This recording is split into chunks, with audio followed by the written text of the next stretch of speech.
आज हम यहोशू की पुस्तक में 6ठे अध्याय का अध्ययन करेंगे।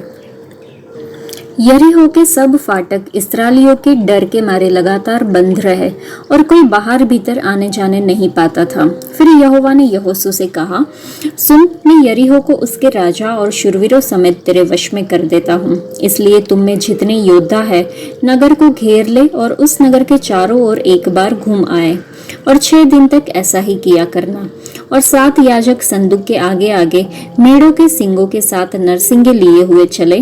फिर 7वें दिन तुम नगर के चारों ओर 7 बार घूमना और याजक भी नरसिंगे फूंकते चले। और जब वे मेढ़ों के सींगों के नरसिंगे देर तक फूंकते रहे, तब सब लोग नरसिंगे का शब्द सुनते ही बड़ी ध्वनि से जय जयकार करें। तब नगर की शहरपनाह नेव से गिर जाएगी और सब लोग अपने अपने सामने चढ़ जाएं। इसलिए नून के पुत्र यहोशू ने याजकों को बुलवाकर कहा, वाचा के संदूक को उठा लो। और 7 याजक यहोवा के संदूक के आगे आगे मेढ़ों के सींगों के साथ नरसिंगे लिए चले। फिर उसने लोगों से कहा, आगे बढ़कर नगर के चारों ओर घूम आओ। और हथियारबंद पुरुष यहोवा के संदूक के आगे आगे चले। और जब यहोशू ये बातें लोगों से कह चुका, तो वे 7 याजक जो यहोवा के सामने 7 नरसिंगे लिए हुए थे, नरसिंगे फूंकते हुए चले और यहोवा की वाचा का संदूक उनके पीछे पीछे चला। और हथियारबंद पुरुष नरसिंगे फूंकने वाले याजकों के आगे आगे चले और पीछे वाले संदूक के पीछे पीछे चले और याजक नरसिंगे फूंकते हुए चले। और यहोशू ने लोगों को आज्ञा दी, जब तक मैं तुम्हें जय जयकार करने की आज्ञा न दूं, तब तक जय जयकार न करो और न तुम्हारा कोई शब्द सुनने में आए, न कोई बात तुम्हारे मुंह से निकलने पाए। आज्ञा पाते ही जय जयकार करना। उसने यहोवा के संदूक को एक बार नगर के चारों ओर घुमवाया। तब वे छावनी में आए और रात वहीं काटी। यहोशू सवेरे उठा और याजकों ने यहोवा का संदूक उठा लिया। और उन 7 याजकों ने मेढ़ों के सींगों के 7 नरसिंगे लिए और यहोवा के संदूक के आगे आगे फूंकते हुए चले। और उनके आगे हथियारबंद पुरुष चले और पीछे वाले यहोवा के संदूक के पीछे पीछे चले और याजक नरसिंगे फूंकते चले गए।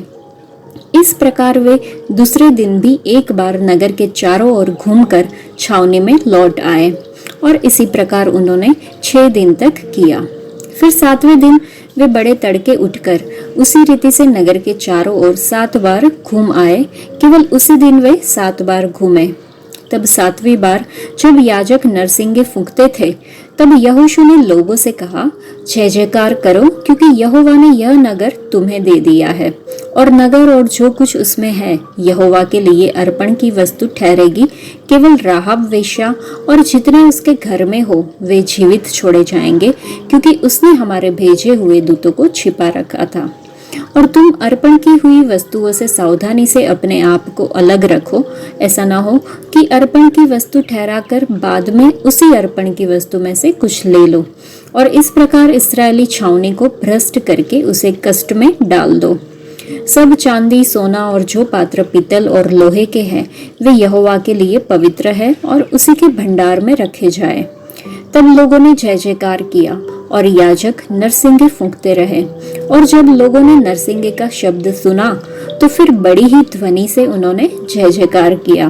तब शहरपनाह नींव से गिर पड़ी और लोग अपने अपने सामने से उस नगर में चढ़ गए और नगर को ले लिया। और क्या पुरुष, क्या स्त्री, क्या जवान, क्या बूढ़े, वरन बैल, भेड़ बकरी, गद्दे और जितने नगर में थे, उन सबों को उन्होंने अर्पण की वस्तु जानकर तलवार से मार डाला। तब यहोशू ने उन दोनों पुरुषों से जो उस देश का भेद लेने गए थे कहा, अपनी शपथ के अनुसार उस वेश्या के घर में जाकर उसको और जो उसके पास हो उन्हें भी निकाल ले आओ। तब वे दोनों जवान भेदिए भीतर जाकर राहाब को और उसके माता पिता, भाइयों और सबको जो उसके यहाँ रहते थे, वरन उसके सब कुटुंबियों को निकाल लाए और इस्राएल की छावनी से बाहर बैठा दिया। तब उन्होंने नगर को और जो कुछ उसमें था सबको आग लगाकर फूंक दिया। केवल चांदी, सोना और जो पात्र पीतल और लोहे के थे उनको उन्होंने यहोवा के भवन के भंडार में रख दिया। और यहोशू ने राहाब वेश्या और उसके पिता के घराने को वरन उसके सब लोगों को जीवित छोड़ दिया, और आज तक उसका वंश इस्राएलियों के बीच में रहता है, क्योंकि जो दूत यहोशू ने यरीहो का भेद लेने को भेजे थे उनको उसने छिपा रखा था। फिर उसी समय यहोशू ने इस्राएलियों के सम्मुख शपथ रखी और कहा, जो मनुष्य उठकर इस नगर यरीहो को फिर से बनाए वह यहोवा की ओर से शापित हो। जब वह उसकी नींव डालेगा तब उसका जेठा पुत्र मरेगा, और जब वह उसके फाटक लगवाएगा तब उसका छोटा पुत्र मर जाएगा। और यहोवा यहोशू के संग रहा, और यहोशू की कीर्ति उस सारे देश में फैल गई। इस अध्याय को पढ़ने के बाद हम समझ सकते हैं कि आज हमारा सामना यरीहो से हो सकता है, जो हमें अपने जीवन में प्रवेश करने या आशीर्वाद प्राप्त करने से रोकता है। परंतु हमारा प्रभु यहोवा हमें हमारी यात्रा के बीच में कभी नहीं छोड़ेगा। वह हमारे साथ रहेगा, हमें सलाह देगा और शत्रु के गढ़ को ध्वस्त करने में हमारी सहायता करेगा, और हमें भूमि की विरासत या आशीर्वाद की विरासत पाने में मदद करेगा। आइए हम उसके महान प्रेम का एहसास करें और उसे धन्यवाद करें। हमने देखा कि यरीहो के इस फाटक को कैसे तोड़ा जाए। जो लोग युद्ध में गए और जिन्होंने अपनी यात्रा शुरू की, वे सभी अपनी 40 वर्ष की यात्रा के दौरान मर गए, क्योंकि उन्होंने परमेश्वर की आज्ञा का उल्लंघन किया था। परंतु परमेश्वर की सम्मति के अनुसार जो लोग उनकी यात्रा के दौरान उत्पन्न हुए थे, उनका खतना किया गया। खतना पवित्रता का प्रतीक है। आज हमें अपने यरीहो को नष्ट करने के लिए अपनी आंखें, कान, मुंह, हृदय, हाथों और पैरों का खतना करना होगा, और यीशु के खून से खुद को साफ करना होगा। हमारे जीवन से सभी पापमय गुणों को दूर कर देना चाहिए। आत्मा में परमेश्वर की सेवा करना, मसीह यीशु में आनंदित होना और शरीर पर भरोसा न रखना, वही हमारा सच्चा खतना है।